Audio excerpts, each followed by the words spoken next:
Mr. Chairman, let me just say from the outset, I do think that I've watched sort of the evolution of some of the criticism of this administration and particular actors.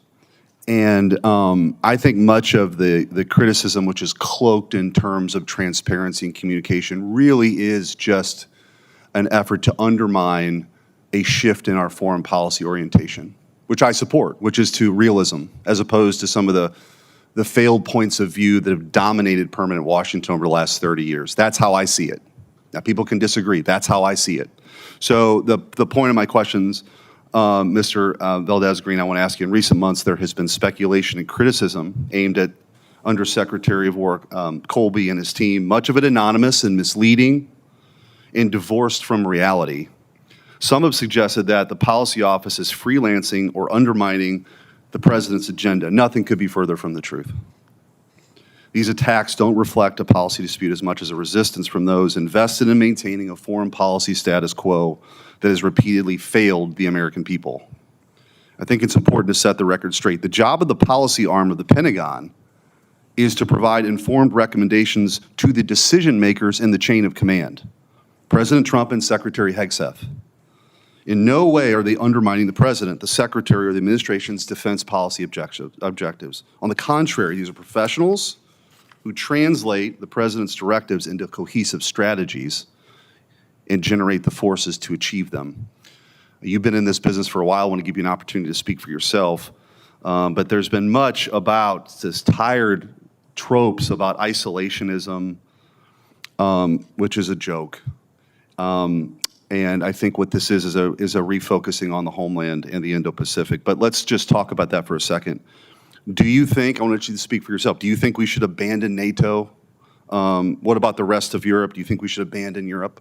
No, Senator, in the strongest possible terms. Okay. I think part of the discussion is, instead of just flowery rhetorical verses that have been spun for a while, Europe does need to step up more for their own defense, this conversation about burden sharing. And people laughed at President Trump about this the first time, but it's actually happening now.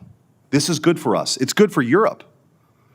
But I think some people revel in the dependency that we have essentially subsidized their socially liberal policy in their governments for far too long. Now, I think that they are stepping up, I think, in a much more meaningful way. That is a positive development, again, for everybody. Mr. Valdez-Green, I want to ask you, you and Undersecretary Colby are working tirelessly to get this right. You're not making grand foreign policy pronouncements. You're certainly not disrupting the president's agenda. On the contrary, you're working hard to ask the tough questions that are necessary to lead this strategy moving forward. And of course, the media is constantly coming after President Trump for this policy shift and his team. So it's no surprise they're coming after you and your boss on aid to Ukraine, or the relationship with Japan, or the AUKUS review. They've even claimed that you oppose sending a carrier to the Middle East for Operation Midnight Hammer. Would you like to say anything about these particular accusations?